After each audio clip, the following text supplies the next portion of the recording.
ಇನ್ನೆಲ್ಲ ರಾಜಕೀಯವನ್ನು ಹೊರತುಪಡಿಸಿದ್ರೆ ಇನ್ನು ನಾಡ ಹಬ್ಬ ದಸರಾಗೆ ಮೈಸೂರಿನ ಚಾಮುಂಡಿ ಬೆಟ್ಟದಲ್ಲಿ ಅದ್ದೂರಿ ಇವತ್ತು ಚಾಲನೆ ಸಿಕ್ತು. ನಾಡೋಜ ಸಾಹಿತಿ ಹಂಪ ನಾಗರಾಜಯ್ಯವರು ತಾಯಿ ಚಾಮುಂಡಿ ಉತ್ಸವ ಮೂರ್ತಿಗೆ ಪುಷ್ಪಾರ್ಚನೆ ಮಾಡುವ ಮೂಲಕ ದಸರಾ ಮಹೋತ್ಸವವನ್ನು ಉದ್ಘಾಟಿಸಿದರು. ಈ ಕ್ಷಣ ಸಿಎಂ ಡಿಸಿಎಂ ಸೇರಿ ಗಣ್ಯರು ಅಲ್ಲಿ ಸಾಕ್ಷಿಯಾದರು. ಅಧ್ಯಕ್ಷೀಯ ಭಾಷಣ ಮಾಡಿದ ಸಾಹಿತಿ ಹಂಪ ನಾಗರಾಜ್ ಅವರು ಸದ್ಯದ ರಾಜಕೀಯ ಬೆಳವಣಿಗೆಗಳ ಬಗ್ಗೆ ಅಸಮಾಧಾನವನ್ನು ವ್ಯಕ್ತಪಡಿಸಿದರು. ಚುನಾಯಿತ ಸರ್ಕಾರಗಳು ಉಳಿಯಲಿ, ಕೆಡುವುದು ಸುಲಭ, ಕಟ್ಟುವುದು ಕಷ್ಟ, ಮತ್ತೆ ಮತ್ತೆ ಚುನಾವಣೆ ಬರುವುದು ಬೇಡ ಅಂದರು.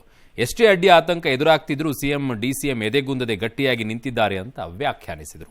ಯುದ್ಧ ನಿಲ್ಲಲಿ ಅಂತ ತಾಯಿ ಚಾಮುಂಡಿಯಲ್ಲಿ ಪ್ರಾರ್ಥಿಸಿದರು. ಸಿಎಂ ಸಿದ್ದರಾಮಯ್ಯ ಮಾತಿಗೂ ಕೂಡ ತಾಯಿ ಚಾಮುಂಡಿಯನ್ನ ಸ್ಮರಿಸಿದರು. ತಪ್ಪು ಮಾಡಿಲ್ಲ, ರಾಜೀನಾಮೆ ಕೊಡುವ ಮಾತೇ ಇಲ್ಲ ಅಂತ ಮತ್ತೆ ಸ್ಪಷ್ಟಪಡಿಸಿದರು.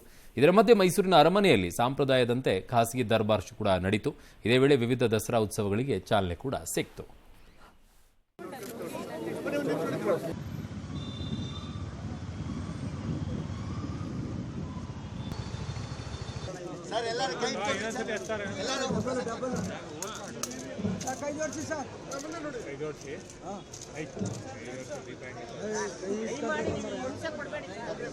ನಮ್ಮ ಮುಖ್ಯಮಂತ್ರಿ ಸಿದ್ದರಾಮಯ್ಯ ಮತ್ತು ಉಪಮುಖ್ಯಮಂತ್ರಿ ಡಿ.ಕೆ. ಶಿವಕುಮಾರ್ ಎಷ್ಟೇ ಅಡ್ಡಿ ಆತಂಕಗಳು ಎದುರಾಗುತ್ತಿದ್ದರೂ ಜೀವನವೇ ದೊಡ್ಡ ಅಖಾಡ.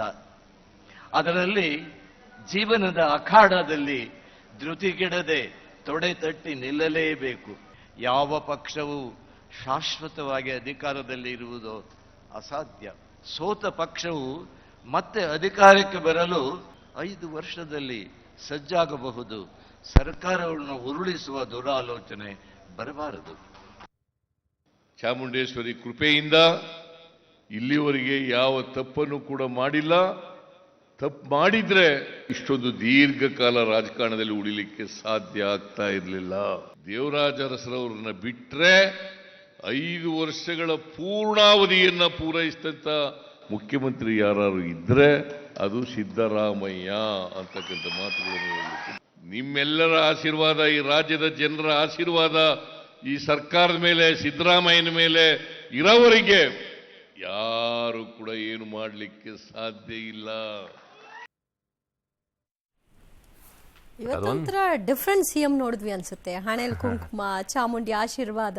ಕುಂಕುಮ ಅವಾಗ ಹಚ್ಕೊಳ್ತಾರೆ. ಬಟ್ ಇನ್ನೊಂದು ಚರ್ಚೆ ಬರುತ್ತೆ, ಅದು ವಿಚಾರ ಬಂತೋ ಇಲ್ಲೋ ಪ್ರಸ್ತಾಪ ಆಗಲಿ, ನೀವು ಕೂಡ ಅಬ್ಸರ್ವ್ ಮಾಡಿದ್ರಿ ಅದನ್ನ.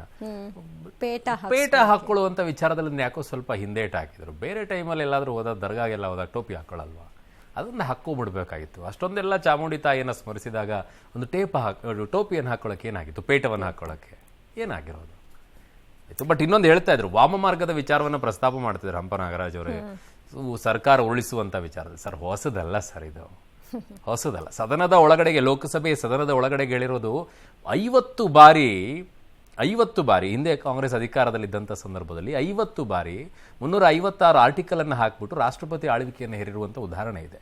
90 ಬಾರಿ ಸರ್ಕಾರವನ್ನ ಕೆಡವಿರುವಂಥ ಉದಾಹರಣೆಗಳಿದೆ. 90 ಬಾರಿ ಹೊಸದಲ್ಲ ಈ ದೇಶಕ್ಕೆ. ಬಟ್ ಈಗ ಹೆಂಗಾಗ್ತಾ ಇದೆ ಅಂತಂದ್ರೆ, ಬಿಜೆಪಿ ಬಂದ ತಕ್ಷಣ ಇದನ್ನು ಕೆಡುತ್ತಾ ಇದ್ದಾರೆ, ಖರೀದಿ ಮಾಡ್ತಾ ಇದ್ದಾರೆ ಅನ್ನುವಂಥದ್ದಿದೆ. ಹಾಕಿ ಕೊಟ್ಟಿರೋದು ಅಲ್ಲಿಂದ, ಇವರು ಇನ್ನೊಂದು ಹಂತಕ್ಕೆ ಅದನ್ನು ತಗೊಂಡೋಗಿದ್ದಾರೆ. ಎಲ್ಲರೂ ಅವರೇ. ಇನ್ನು ನವರಾತ್ರಿಯ ಮೊದಲ ದಿನವೇ ಶ್ರೀರಂಗಪಟ್ಟಣದ ತೀರದಲ್ಲಿ ಕಾವೇರಿ ಮಾತೆಗೆ ಪ್ರಾಯೋಗಿಕವಾಗಿ ಗಂಗಾರತಿ ಮಾದರಿಯಲ್ಲಿ ಆರತಿ ಎತ್ತುವ ಪೂಜಾ ಕಾರ್ಯಕ್ಕೆ ವಿದ್ಯುಕ್ತ ಚಾಲನೆ ಕೊಡಲಾಯಿತು. ಆಗಮಿಕರಾದ ಭಾನುಪ್ರಕಾಶ್ ಶರ್ಮಾ ನೇತೃತ್ವದಲ್ಲಿ ಕಾವೇರಿ ಆರತಿಯನ್ನು ಎತ್ತಲಾಗಿದೆ. ಈ ಕ್ಷಣಕ್ಕೆ ಡಿಸಿ ಎಸ್ಪಿ ಸಾಕ್ಷಿಯಾದರೂ 5 ದಿನಗಳ ಕಾಲ ಈ ಪ್ರಾಯೋಗಿಕ ಆರತಿ ಕಾರ್ಯಕ್ರಮ ನೆರವೇರುತ್ತೆ. ಕಾಂಗ್ರೆಸ್ ಸಚಿವರು ನಿನ್ನೆ ದಿಢೀರಂತ ಸುದ್ದಿಗೋಷ್ಠಿಯನ್ನು ನಡೆಸಿ ವಿಪಕ್ಷ ನಾಯಕ ಅಶೋಕ್ ವಿರುದ್ಧ ಭೂ ಹಗರಣದ ಆರೋಪವನ್ನ ಏನ್ ಮಾಡಿದ್ರು. ಇದಕ್ಕೆ ಅಶೋಕ್ ಅವರು ತಿರುಗೇಟನ್ನ ಕೊಟ್ಟರು. ನನ್ನ ಕೇಸ್ ಬೇರೆ, ಸಿದ್ದರಾಮಯ್ಯನವರ ಕೇಸ್ ಬೇರೆ ಅಂತ. ನಾನು ಸಚಿವರ ಮಾತಿಗೆ ಒಪ್ಪಿ ನೈತಿಕ ಹೊಣೆಯನ್ನು ಹೊತ್ತು ರಾಜೀನಾಮೆಯನ್ನು ಕೊಡ್ತೀನಿ. ಓಕೆ, ಹಾಗಿದ್ದಾಗ ಸಚಿವರು ಕೂಡ ಸಿದ್ದರಾಮಯ್ಯನವರ ರಾಜೀನಾಮೆ ಪಡಿಬೇಕು. ಇಲ್ಲ ಅಂದ್ರೆ ಸಿಎಂ ಪರವಾಗಿ 3 ಜನ ಸಚಿವರಾದ ರಾಜೀನಾಮೆ ಕೊಡ್ಲಿ ಅಂತ ಅಶೋಕ್ ಸವಾಲ್ ಹಾಕಿದ್ರು. ಅವರಿಗೋಸ್ಕರ ಇವರು 3 ಜನ ರಾಜೀನಾಮೆ ಕೊಡ್ತಾರಾ? ಅಯ್ಯೋಯ್ಯೋ. ಇನ್ನು ಲೊಟ್ಟೆಗೊಳ್ಳಹಳ್ಳಿ ಕೇಸ್ನಲ್ಲಿ ಜನಪ್ರತಿನಿಧಿಗಳ ಕೋರ್ಟ್ ಮತ್ತು ಹೈಕೋರ್ಟ್ ನನ್ನ ಪರ ತೀರ್ಪು ಕೊಟ್ಟಿವೆ. ಸಿದ್ದರಾಮಯ್ಯನವರ ರೀತಿ ತನಿಖೆಗೆ ಆದೇಶ ಮಾಡಿಲ್ಲ, ಹೀಗಿದ್ರೂ ನನ್ನ ಮೇಲೆ ಆರೋಪ ಮಾಡೋದು ಸರಿಯಲ್ಲ ಅಂತ ಆಕ್ರೋಶವನ್ನು ಹೊರಹಾಕಿದ್ರು. ಇದಕ್ಕೆ ಸಚಿವರಾದ ಪ್ರಿಯಾಂಕ ಖರ್ಗೆ ಮತ್ತು ಸತೀಶ್ ಜಾರಕಿಹೊಳಿ ತಿರುಗೇಟ್ ಕೊಟ್ಟರು. ನಾವ್ಯಾಕ್ರಿ ರಾಜೀನಾಮೆ ಕೊಡೋಣ, ಮೊದಲು ಅವರೇ ರಾಜೀನಾಮೆ ಕೊಡ್ಲಿ ಅಂತ ಚಾಲೆಂಜ್ ಅನ್ನ ಹಾಕಿದ್ರು. ಹೇಳಿದಾರೆ ಆ ಪ್ರಕಾರ ಮಾರಲ್ ಗ್ರೌಂಡಲ್ಲಿ ಕೊಡು ಅಂತ ಹೇಳಿದ್ದೀರಾ. ನಾನು ಈ 4 ಜನ ಮಂತ್ರಿಗಳಿಗೆ ಗೌರವ ಕೊಟ್ಟು ಒಪ್ಕೊಂಡಿದ್ದೀನಿ. ಈಗ ಸಿದ್ದರಾಮಯ್ಯನವ್ರ ರಾಜೀನಾಮೆ ನೈತಿಕತೆ ಪ್ರಶ್ನೆ ಅಂತ ಹೇಳಿ ರಾಜೀನಾಮೆ ಕೊಡಬೇಕು. ನೀವೇ ಹೇಳಿರೋ ಪ್ರಕಾರ, ನಾನಲ್ಲ. ನಾವು ಕೊಡ್ತೀರಿ ನೀವು ಕೊಡ್ತೀರಾ ಅನ್ನೋ ಥರನೇ ಕೇಳಿರೋದು. ನಾವು ಆ ನೈತಿಕತೆಯನ್ನು ತಗೊಂತೀರಾ ಅಂತ ಹೇಳ್ತೀನಿ. ನಾನು ನಿಮ್ಗೆ 24 ಗಂಟೆ ಗಡುವು ಕೊಡ್ತೀನಿ. ರಾಜೀನಾಮೆ ಮುಖ್ಯಮಂತ್ರಿ ಕೊಡಿಸಿ. ನಾನು ಕೇಳಲ್ಲ, ಬೇರೆಯವ್ರು ಯಾರನ್ನ ಕೇಳಿ, ನಮ್ಮ ಪಾರ್ಟಿಯವ್ರು ಕೇಳಿ ಹೇಳಿ. ವೈಯಕ್ತಿಕವಾಗಿ ನಾನು ಹೇಳ್ತಾ ಇದ್ದೀನಿ, ನೀವಾದರೂ ಕೊಡಿ 4 ಜನ ಅವ್ರ ಪರವಾಗಿ. ಅವ್ರಿಂದ ತಪ್ಪಾಗಿದೆ ಅಂತ ಒಪ್ಕೊಂಡಂಗೆ ಅಲ್ವಾ ಅದು? ನಾನು ಕೊಡ್ತೀನಿ ಅಂತ ಹೇಳಿದ್ರೆ ನೈತಿಕತೆ ಹೊತ್ಕೊಂಡು ಫಸ್ಟ್ ಕೊಡಲಿ, ಆಮೇಲೆ ಸಚಿವರು ಯಾಕೆ ಕೊಡಬೇಕು? ನೀವು ತಾನೇ ನೈತಿಕತೆ ತಂದಿದ್ದು. ಸೊ ದಯವಿಟ್ಟು ಫಸ್ಟ್ ನೀವು ಕೊಡಿ. ನಿಮ್ಮ ಉದಾಹರಣೆಯಿಂದ ವಿಜೇಂದ್ರ ಅವ್ರು ಕೊಡ್ತಾರೆ, ನಿಮ್ಮ ಉದಾಹರಣೆ ನೋಡಿ ಅವ್ರ ಪೂಜಿ ಅಪ್ಪಾಜಿ ಅವ್ರು ಕೊಡ್ತಾರೆ. ಯಾರ್ಯಾರು A1 A2 ಇದ್ದಾರೆ ನಿಮ್ಮ ಪಾರ್ಟಿನಲ್ಲಿ ಎಲ್ಲರೂ ಕೊಟ್ರೆ ಈ ಅಯ್ಯೋ ನಿಮ್ದು ಹಾವು ಸಾಯ್ಬಾರ್ದು ಕೋಲಿ ಮುರಿಬಾರ್ದು ಹಂಗಿದೆ ಕತೆ ನಿಮ್ದು. ಹೋಗ್ರಿ ಎತ್ಲಾಗೆ ಸುಮ್ಮನೆ ಅವ್ರು ಚಾಲೆಂಜ್ ಹಾಕಿದ ತಕ್ಷಣ ಇವ್ರು ಮರು ಚಾಲೆಂಜ್ ಅಂತೆ. ಮೊದಲು ಚಾಲೆಂಜ್ ಆದರೂ ಸ್ವೀಕಾರ ಮಾಡಿ, ಬರೀ ಚಾಲೆಂಜ್ ಹಾಕುವಂತ ಕೂತ್ಕೊಳ್ಬೇಡಿ. ಅವ್ರು ರಾಜೀನಾಮೆ ಕೊಡೋಕೆ ತಯಾರಿದೆ ಅಂದಮೇಲೆ ನೀವು ರೆಡಿ ಆಗಿ ಮತ್ತೆ ನೋಡೋಣ. ಹಂಗಲ್ಲ, ನಾವೇ ಕೊಡಬೇಕು ಅಂತ.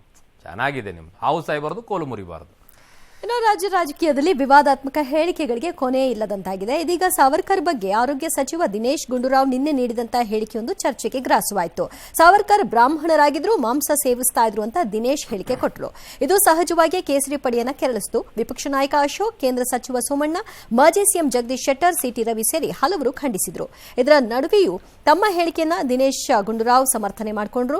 ಇದಕ್ಕೆ ಪೂರಕವಾಗಿ ಸಿನಿಮಾದಲ್ಲಿ ಸಾವರ್ಕರ್ ಪಾತ್ರಧಾರಿ ಮಾಂಸದೂಟ ಮಾಡುವ ವಿಡಿಯೋವನ್ನ ಶೇರ್ ಮಾಡಿ ಮತ್ತೊಮ್ಮೆ ಸತ್ಯ ಹೇಳಿದಕ್ಕೆ ಕ್ಷಮೆ ಇರಲಿ ಅಂತ ಬಿಜೆಪಿಗರ ಕಾಲೆಳೆದ್ರು. ಪ್ರಿಯಾಂಕ್ ಖರ್ಗೆ ಅವರಂತೂ ಈ ಬಗ್ಗೆ ಬಿಜೆಪಿಗರು ಬಹಿರಂಗ ಚರ್ಚೆಗೆ ಬರಲಿ ಅಂತ ಸವಾಲು ಹಾಕಿದ್ರು. ಅಲ್ಲದೆ ಬಿಜೆಪಿ ಅವರದ್ದು ವಾಟ್ಸ್ಆಪ್ ವಿವಿ ಅಂತ ಜರಿದ್ರು. ಸಾವರ್ಕರ್ ಅವರು ಮಾಂಸ ತಿಂತಾ ಇದ್ರು, Chitpavan Brahmin, but he was non veg eater and he was not against cow slaughter. ಆ ವಿಚಾರದ ಬಗ್ಗೆ ಅವರು ಮಾಡರ್ನಿಸ್ಟೇ ಒಂದು ರೀತಿ, ಬಟ್ ಅವರ ಫಂಡಮೆಂಟಲ್ ಥಿಂಕಿಂಗ್ ಇತ್ತು. But on one side is a modernist also. ಕೆಲವು ಜನ ಹೇಳ್ತಾರೆ ಅವರು ಬೀಫು ಕೂಡ ತಿಂತಾ ಇದ್ರು ಅಂತ. But definitely as a Brahmin he was eating meat and he was openly propagating eating meat. ಪದೇ ಪದೇ ವೀರ್ ಸಾವರ್ಕರ್ನ ಇವತ್ತು ಟೀಕೆ ಮಾಡುವಂಥ ನಡೀತದೆ ಮತ್ತು ಕೀಳು ಮಟ್ಟದಲ್ಲಿ ಟೀಕೆ ನಡೀತದೆ. ಇದು ಅಕ್ಷಮ್ಯ ಅಪರಾಧ, ಅದನ್ನು ಖಂಡಿಸ್ತೀನಿ. ಅದಕ್ಕಾಗಿ ಇದೇ ರೀತಿ ನೀವು ಮಾಡ್ಕೊಂತ ಹೋದರೆ ಜನ ನಿಮಗೆ ಆಕ್ರೋಶ ತಗೊಂಡು ನಿಮ್ಮನ್ನು ಎಲ್ಲಿ ಮುಗಿಸ್ತಾರೆ ಅಷ್ಟೇ. ದಿನೇಶ್ ಗುಂಡೂರಾವ್ ಇತಿಹಾಸ ತಿಳ್ಕೊಳ್ದಿರಾ ಮಾತನಾಡೋದು ಎಷ್ಟು ಮಟ್ಟಿಗೆ ಸರಿ ಅಂತ ಅವ್ರು ಅರ್ಥ ಮಾಡ್ಕೊಂಡು ಅವ್ರು ಯಾವ ಉದ್ದದಲ್ಲಿ ಹೇಳಿದಾರೋ ನನಗೆ ಗೊತ್ತಿಲ್ಲ, ಮಾಹಿತಿ ಇಲ್ಲ ನನಗೆ.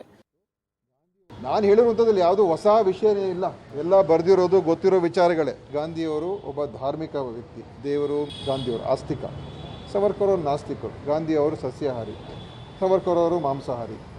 ಮತ್ತು ಗಾಂಧಿಯವರು ಅನೇಕ ಸಂಪ್ರದಾಯಗಳ ಬಗ್ಗೆ ಭಾಳ ಅವ್ರಿಗೆ ವಿಶ್ವಾಸ. ಸಾವರ್ಕರ್ ಅವರು ಒಬ್ಬ ಆಧುನಿಕ ಚಿಂತನೆ ಮಾಡುವಂಥ ರೀತಿಯಲ್ಲಿ ಅವ್ರದ್ದೊಂದು ಚಿಂತನೆ. ಹಿಂದುತ್ವದ ಬಗ್ಗೆ ಪ್ರತಿಪಾದನೆಯನ್ನ ಸಾವರ್ಕರ್ ಮಾಡ್ತಾ ಇದ್ರು ಅನ್ನುವಂಥದ್ದನ್ನ ಕಾಂಗ್ರೆಸ್ಸೇ ಹೇಳ್ತಾ ಇದ್ದಿದ್ದು. ಹಾಗಿದಾಗ ನಾಸ್ತಿಕ ಹೆಂಗಾಗ್ತಾರೆ ಅವರು? ಹಿಂದುತ್ವದ ಬಗ್ಗೆ ಪ್ರತಿಪಾದನೆಯನ್ನ ಮಾಡುವಂಥವ್ರು ನಾಸ್ತಿಕ ಹೆಂಗಾಗ್ತಾರೆ? ಆಸ್ತಿಕನೇ ಆಗಬೇಕು ತಾನೆ. ಒಂದು ಧರ್ಮದ ಬಗ್ಗೆ ಅವ್ರು ಮಾತನಾಡ್ತಾ ಇದ್ದಾರೆ ಅಂತಂದಾಗ ಆಸ್ತಿಕನೇ ಆಗ್ತಾರೆ, ನಾಸ್ತಿಕ ಹೆಂಗಾಗಕ್ಕೆ ಸಾಧ್ಯ? ಆಯ್ತು, ಈಗ ಮಾನ್ಯ ಸಿದ್ದರಾಮಯ್ಯನವರು ಹಿಂದೆ ಅವರು 2013ರಿಂದ 18ರಲ್ಲಿ ಆದಂಥ ಸಂದರ್ಭದಲ್ಲಿ ಒಂದು ಚಳವಳಿ ಶುರುವಾಯಿತು. ನನ್ನ ಆಹಾರ ಪದ್ಧತಿ ನನ್ನ ಹಕ್ಕು ಅನ್ನೋ ಮುಖ್ಯಮಂತ್ರಿಗಳೇ ಹೇಳಿದ್ರು ಆವಾಗ ಸಿದ್ದರಾಮಯ್ಯನವರು. ನನ್ನ ಆಹಾರ ಪದ್ಧತಿ ನನ್ನ ಹಕ್ಕು. ಮಾಂಸದ ವಿಚಾರ ಈಗ ಯಾಕೆ ಬಂತು ಅಂದರೆ ನಿಮಗೆ ಅನುಕೂಲಕ್ಕೆ ತಕ್ಕಂತೆ ಇದ್ದಾಗ ನಾನ್ ವೆಜಿಟೇರಿಯನ್ ಅನ್ನುವಂಥದ್ದನ್ನು ಡಿವೈಡ್ ಮಾಡಿಬಿಟ್ಟು ಮಾತಾಡೋಕ್ಕೆ ಶುರು ಮಾಡಿ. ಆಯ್ತು, ಈಗ ಸಾವರ್ಕರ್ ಅವರು ನಾನ್ ವೆಜಿಟೇರಿಯನ್ ಅಂತ ಅನ್ಕೊಳ್ಳಿ, ಏನಾಗೋದಿದೆ? ನಾನು ಹೇಳೋದು ನೀವೆಲ್ಲ ಈ ಮನಸ್ಥಿತಿಗಳಿಗೆ ಯಾಕೆ ಹೋಗ್ತಾ ಇದ್ದೀರಾ ಅಂತ. ಅವರು ಆ ಸಂದರ್ಭದಲ್ಲಿ ನಮ್ಮ ದೇಶಕ್ಕೋಸ್ಕರ ಹೋರಾಟವನ್ನು ಮಾಡಿದ್ರು. ಅವರವರ ಟೈಮ್ ಪೀರಿಯಡಲ್ಲಿ ಅವ್ರು ಏನು ಮಾಡಬೇಕು, ಸಾವರ್ಕರ್ ಅವರು, ಗಾಂಧೀಜಿಯವರು, ನೆಹರು ಅವರು, ಭಗತ್ ಸಿಂಗ್ ಅವರು ಎಲ್ಲರೂ ಅವರವ್ರ ಪಾತ್ರವನ್ನು ನಿಭಾಯಿಸಿದ್ದಾರೆ.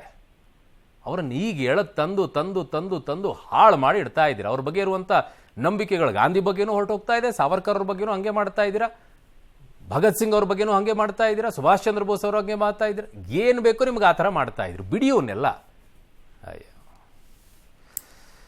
ಇನ್ನು ಮಾಜಿ ಮಂತ್ರಿ ಮುನಿರತ್ನ ವಿರುದ್ಧ ಕೇಳಿ ಬಂದಂಥ ಅತ್ಯಾಚಾರ ಆರೋಪ ಪ್ರಕರಣದ ಬಗ್ಗೆ ಎಸ್ಐಟಿ ತನಿಖೆ ಚುರುಕು ಪಡೆದಿದೆ. ಮುನಿರತ್ನ ಅವರಿಗೆ ಡಿಎನ್ಎ ಪರೀಕ್ಷೆ ನಡೆಸಲಾಗಿದೆ. ಇವತ್ತು ಬೆಂಗಳೂರಿನ 42ನೇ ಎಸಿಎಂಎಂ ಕೋರ್ಟ್ ನ್ಯಾಯಾಧೀಶರ ಸಮ್ಮುಖದಲ್ಲಿ ಮುನಿರತ್ನ ಅವರ ರಕ್ತದ ಮಾದರಿಯನ್ನು ಎಸ್ಐಟಿ ಅಧಿಕಾರಿಗಳು ಸಂಗ್ರಹಿಸಿದ್ದಾರೆ. ಈ ಸಂದರ್ಭದಲ್ಲಿ ಪೊಲೀಸರಿಂದ ಏನಾದರೂ ಸಮಸ್ಯೆ ಇದೆಯಾ ಅಂತ ನ್ಯಾಯಾಧೀಶರು ಕೇಳಿದ್ದಾರೆ. ಇದಕ್ಕೆ ಪೊಲೀಸರಿಂದ ಯಾವುದೇ ಸಮಸ್ಯೆ ಆಗ್ತಿಲ್ಲ ಅಂತ ಮುನಿರತ್ನ ಅವರು ಉತ್ತರಿಸಿದ್ದಾರಂತೆ.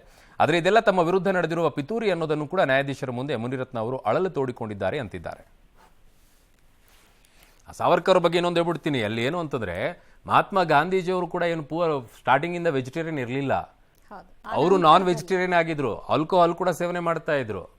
ಆಮೇಲೆ ಅಹಿಂಸಾ ಮಾರ್ಗವನ್ನು ಹಿಡ್ಕೊಂಡ ನಂತರ ಅವನ್ನೆಲ್ಲ ಬಿಟ್ಟಿರೋದು. ಅದು ಗೊತ್ತಿಲ್ಲ, ಅದನ್ನ ಮುಚ್ಚಿಟ್ಬಿಟ್ಟು ಗಾಂಧೀಜಿಯವರು ಸಸ್ಯಾಹಾರಿಗಳು, ಅವರು ಅದನ್ನೇ ಮಾಡಿ ಆಮೇಲೆ ಬದಲಾವಣೆ ಆಗಿರೋದು.